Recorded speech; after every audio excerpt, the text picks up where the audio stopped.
Hi guys, welcome back again. Well, today, or I should say tonight because it is dark outside, I am restarting my journey with Retin-A, or by the generic name also known as Trentpoint. When I say restarting this journey, that's because I tried this a couple years ago and I went about it the total wrong way. I have learned from my mistakes, I have taken my time, and I have educated myself on the proper way of using this. So if you want to come along with me on my journey, I am going to be doing monthly updates on this and letting you know how my skin is changing over time, and also giving you some of the tips that I have learned by educating myself about it. So if this is something you're interested in trying out, hopefully you'll learn something as well. So if you want to go along on my journey with me, then just keep watching. Alright, so I'm going to go over a few things with you. I'm going to help you get set up so you are prepared to get ready for it, how to use it, and why it works. So again, when I started my journey with this, it was about 2 years ago. I simply asked my doctor for it. I was suffering from rosacea at the time, so for some reason I guess that qualified with my insurance for me to get it. And she started me on the lowest dose, which is a 0.025, I believe. Yeah, that's the lowest one. I just threw that on my skin every night before I went to bed. Nothing ever happened. I never got any benefits from it. I maybe got a little bit of flaking, but I did that for about 4 months and never saw a single result. So I went in for another visit and I said, hey, I'm not seeing anything happening with this. Could you please up me to the next higher dose? So she did, to the 0.05. Went home, started slapping that on my face every single night. Oh my gosh, my face started peeling. I hated it. No matter what I did, it just peeled and peeled and peeled because I was using it every night. And so rather than just stop and give myself a break from it, I quit it altogether. So now that a couple of years has gone by and everything has started to sag and fill in and get icky looking, I just feel it's time for me to sit down and do something about it now. So I did decide to go back and start with the 0.05 again after speaking to my doctor, because of the fact the other one did not do anything for my skin. However, this time I'm going to do it the right way. So let me give you a little bit of information. The 0.025 is great for people who are just starting out for generic skin improvement. But when you want to get into really fixing the wrinkles, this is the strength that you'll want to work your way up to. There is a stronger dose that goes up to a 0.1%. That's the one that they use for acne. So that is one, unless you suffer from acne, you would probably never go to that strength at all. There's no need for it. The 0.05 should be just sufficient on that. Now, the one thing you also want to see is if your insurance is going to cover it. A lot of insurance companies will cover it if you can have your doctor prescribe a need for it. If you just say, hey, I want it for my wrinkles, they're not going to cover it. Again, I had rosacea, so that became a medical need for me to have that covered. You just kind of have to see what your doctor can come up with for your records. So acne, definitely it would cover it. So if you can say you have acne problems, then that should work as well. So again, it's a conversation you want to have with your physician. Yes, you can buy this online. Yes, you can go to Mexico and Canada and somewhere else to buy these. But it's not FDA approved. You really don't know what it is that you are getting, especially when you buy it online. So I would discourage that. The price can be quite high by buying it just here from your pharmacy if you don't have insurance. But just for your own safety, it's still something that I recommend that you splurge on. It's your skin, it's your face. It's what everybody's going to look at for the rest of your life, so you don't want to put something on it that could be harmful to you. So that's my little tip right there. The one thing I would also strongly suggest that you do is before you start the journey, like me, take some before photos. And I mean, get in there as possible. Get as close as you can. Take a picture of every single little wrinkle and your pores. This is supposed to help even out your skin tone. It can tighten up the skin. I'll get into a little bit more how it works. But really get in there close if you need to. Grab a friend, a spouse, whoever. Have them take the photos for you. And then just document, again, every month, like I'm going to do, what the changes are happening in your skin. It's very easy to go day by day and just say, oh, I'm not seeing anything happen. Whereas when you start looking at month by month changes, you can really start seeing some drastic improvements. So that's another thing I'll be sharing with you is every month when I do my check-in, I will be comparing that to my previous results and seeing what kind of progress I get on this as well. Now, you can start this really at any age. You can start it in your 20s if you want to, but it's usually when women get into their 40s and their 50s that they really start looking at those wrinkles and thinking it's time to turn back the hands of time, which is what I'm doing right now.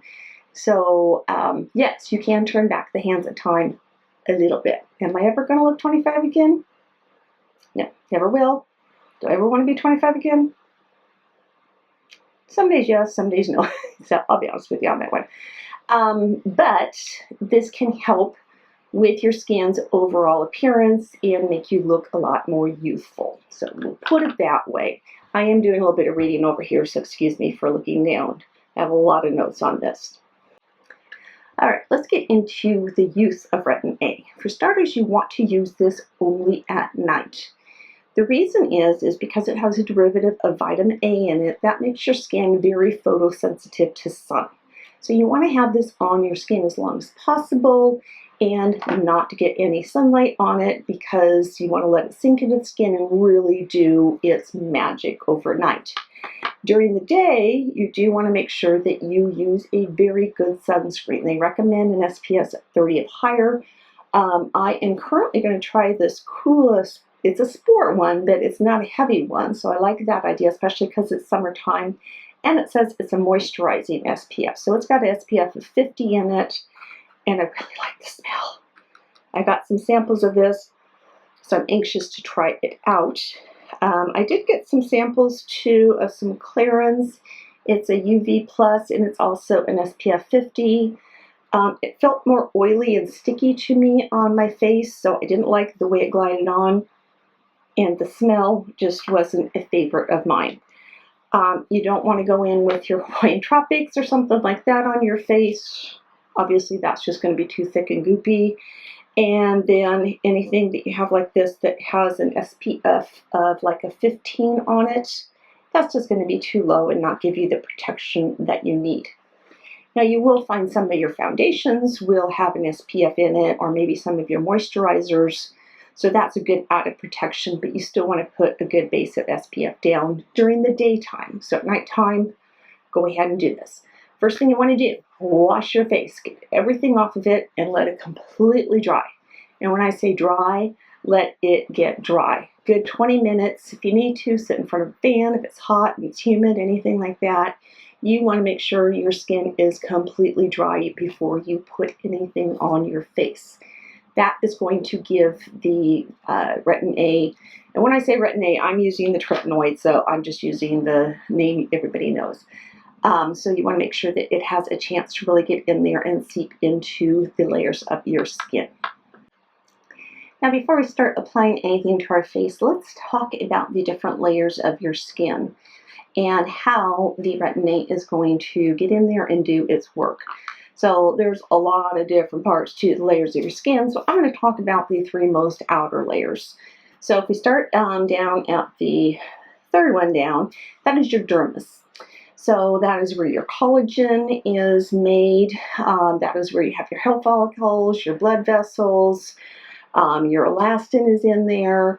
So all those good little things that provide the nutrients to your skin to really grow and become healthy, that's where they all hide out.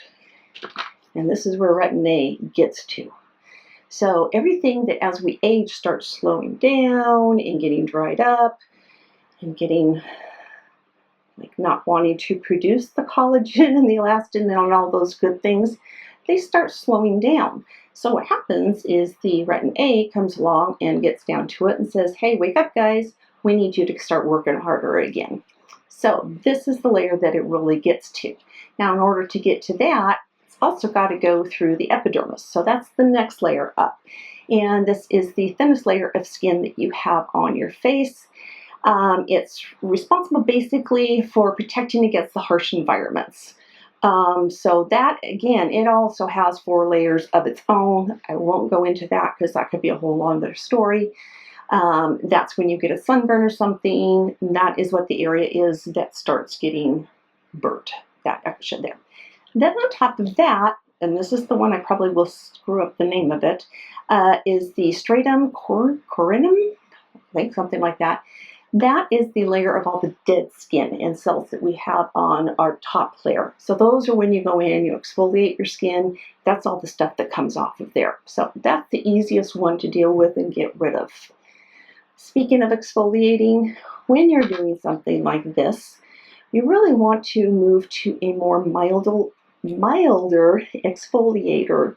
Your skin's going to be more sensitive, so you don't want to use something that's really harsh on it. So make sure you take really good care of your skin.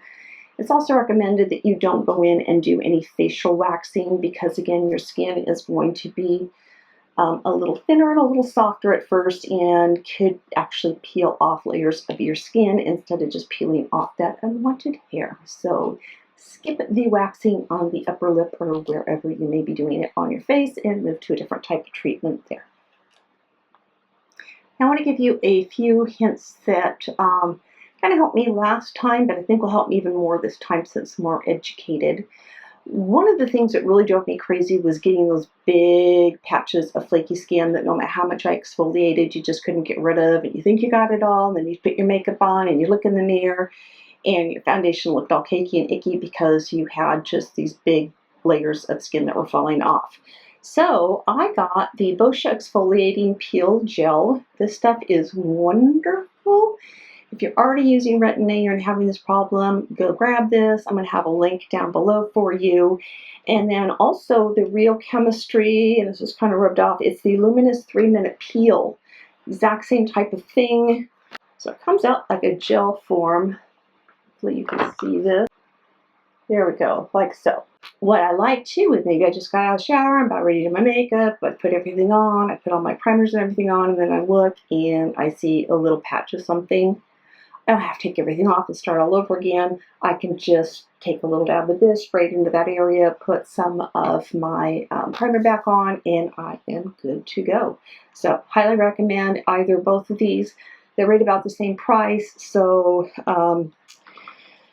let's see, the Bullosa, you get 5 ounces, and the Real Chemistry, you get 1.7 fluid ounces. So this is the better value, and this is available, I know it's Sephora, so I'll have a link down below for you. Now you also want to keep in mind that it takes on average 27 days for your layers of skin to regenerate and move to the top layer of your skin. So don't really expect to be able to put the Retin-A on a Monday and see results by Friday, because it does take time for that to work its way to that top layer of skin just from that first time that you put it on. Because again, it's got to get all the way down into the dermis of your skin. So if you also, again, have some problems with some dryness when you're doing this, what they recommend that you do is use just a pea-size bit of the Retin-A. Again, make sure your skin is completely dry, ready to go.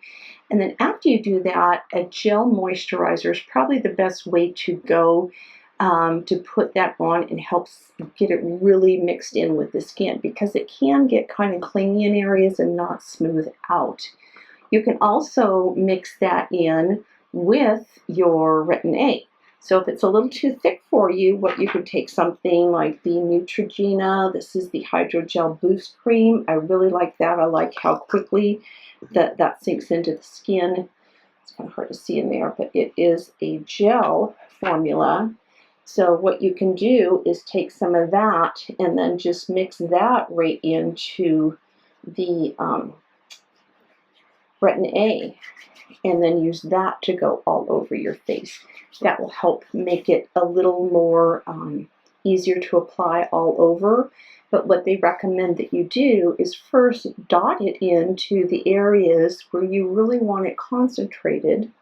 So wherever you want to have those Retin-A really get into, maybe just take a little bit like I just did, and then gently blend that into your face, and then just kind of wipe that around. They want you to stay away from the eye areas, of course. However, it is safe if you're very, very careful and take it under your eyes. Just be prepared to have some under eye peeling, which we know is not that attractive either. So that is why you want to build up to this. They say you should maybe use it 2 to 3 times a week to begin with. Give your skin a chance to work its way up to it. So that's what I'm going to do. I'm going to go about every 3 nights for the first probably 2 weeks, see how my skin does, and then I'll move to every 2 nights, and then so forth until I'm every night I'm going to be able to use it. I don't want to jump back in like I did before, have my skin all red and angry and irritable with me, because that just led me to stop using it, and I really didn't look that attractive. So I want to go about it the right way this time. Couple of other things. You want to make sure that you're not pregnant when you use this. They highly recommend that you don't, because your skin is very photosensitive, hyperpigmented. You can do all kinds of weird things when you're pregnant. So don't use Retin-A at all if you're pregnant. Stay away from glycolic acids and benzoyl peroxides. So you want to stay away from those products. So if they are in your skincare regimen, yank them out of there, find something else to put in their place. You don't want to use them during the day, and you don't want to use them during the night. Just say goodbye to them, probably for the rest of your life, because you're going to be relying on the Retin-A. Keep in mind, this is going to be much cheaper than going in and getting Botox. It's going to be cheaper than going in and getting fillers, but it will never replace the fillers. Like, I could use fillers under my eye because that will get rid of that hollowness that I have here and make that go away. That's why I have such a deep line right here. I'll probably never do it, but I will never have this go away. My under eye color could go lighter. Will it go away? Probably not. Hyperpigmentation, that will go away, so I do have some of that. Wrinkles should, I won't say go away, but they should diminish and look a lot better. So let's get into how this works. So again, I've got completely dry skin. I am going to have my Neutrogena handy should I need it. And okay, I just went to pop the top off of it, and I guess I've been squeezing this and shaking it so much while I talked, I just made a huge mess. Don't shake the tube around when you're using it. Okay, so let's get a little pea-sized amount here. Oops. So, well, that's probably a bit much. So I've got my amount here. What I'm going to do is take my other finger and just lightly go into the areas where I want to apply it. So I want to get these crow feet really well. I've got wrinkles across my forehead. Definitely want to get this area. Get my upper lip. And then this, I probably went in too strong in there. I will just take all over. So I'm gonna probably went too much. Now, if you're going to take this down your neck, which I'm going to, it's okay to use more.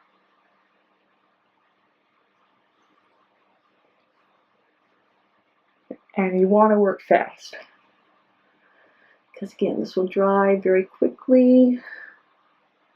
I don't know that I would take this on my eyelids at all, but keep it out of your eyes. And what I'm going to do immediately, since I did take it under my eyelids, is go in with some of that Neutrogena and just kind of go right underneath it, because that should help tone it down a little bit too.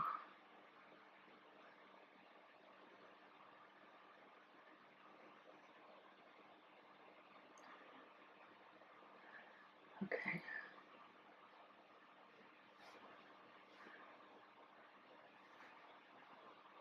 Alright, now I want to take some onto my neck.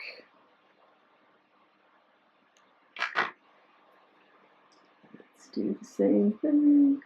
Dab.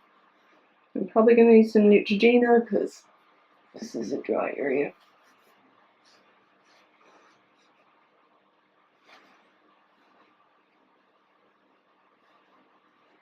Alright.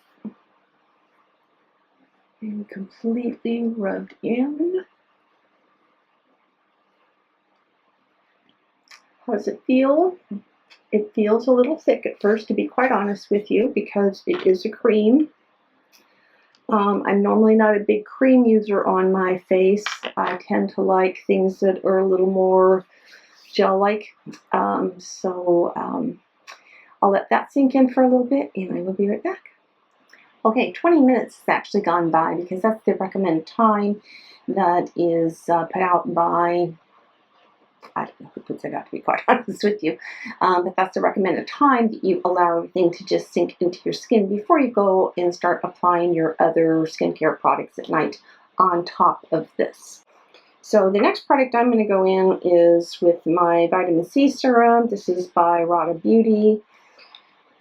I feel that having this will also kind of redouble everything as far as helping with my skin, not my texture so much, but evening out skin tone. That's the word I'm trying to think of. So I'm just going in on these areas because that's really where I need it. And then I have my Timeless Coenzyme Q10 Serum. This has a whole bunch of goodies in it, and again, all these products I'm going to have linked below. So I take a little bit in my dropper, and that I take all over down to my neck.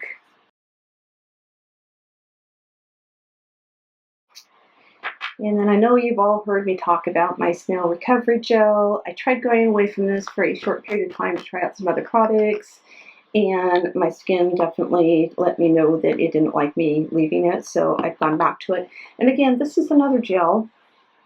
You can even see this on my finger. So it's right there. So that goes in very quickly.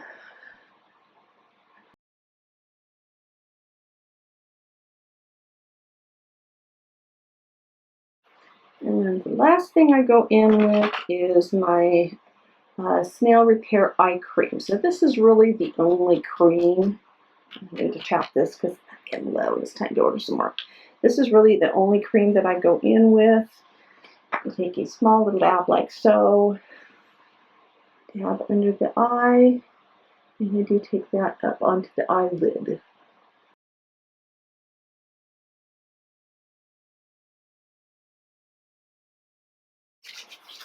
Okay, I think that's everything that we need to kind of cover. You want to take it easy again with this. Don't rush this. You want to make sure that you take your time, have patience. Some people can see results a lot quicker than other people can. So just because maybe one of your best friends is starting it and they're seeing results quicker than you are, don't get discouraged. Hang in there. This is going to work. We're going to do this together. I'm going to be chronicling my updates on this as well on my Facebook page. So if you're not following me on Karen Renee Beauty on my Facebook page, head on over there, give it a like, and follow me there. I'll try to do a little more updates on how my skin is doing. So if I'm noticing anything kind of weird in between my 1-month check-ins, I'll be posting those things there. But hopefully I've taught you a little bit about how to do this, and if you're anxious to give this a try, leave me a comment down below. I'd love to know if this is the journey you're going to be starting along with me, or something you're thinking of doing, or if it's something you're already doing. I would love to know. Now, am I an expert in all of this? No. I am in no way, shape, or form. I'm not a doctor. I'm not a medical person in any way. I have just been doing a lot of research on this the last couple of weeks before I approached my doctor about getting this again. The other thing, and this is something I really haven't shared with any of my viewers yet, is a little over, oh gosh, yes, we're getting 3 years now. My grandson Oakley was born with a very rare generic skin disorder called Epidermolysis Bullosa. And I know you've probably never heard of it, but that taught me and my daughter, my whole family actually, we had to learn a lot about skin diseases, skin care, how the skin works, all of these things because of his horrific disease that he had. And unfortunately, he didn't make it. He was with us. I'm sorry, I'm going to get emotional about this. I'm sorry, I try not to do this. He was with us for 9.5 months. He was beautiful to me, and if it's something that you would like to see a story on, what we call the Oakley's journey, EB is not a pretty disease. I'll just briefly tell you a little bit about it.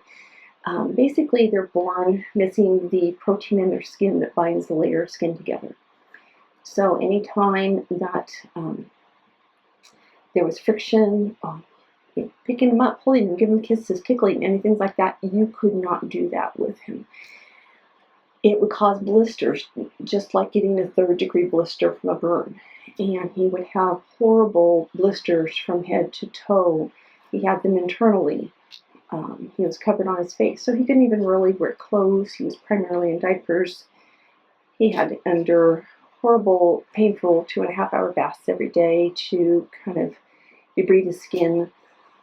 But boy, that little boy was such a special, beautiful little boy to me, and I miss him terribly.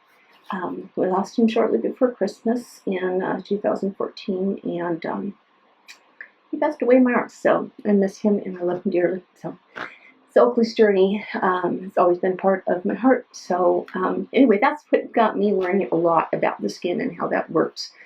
I just used that common sense when it came to myself and jumping into using retinol for myself. So anyway, sorry to kind of bring you down on the very end here, but thanks so much for watching. Don't forget to subscribe so you can go along on this little trip with me. And I love you guys. And until next time, bye-bye. Don't forget to like me on Facebook.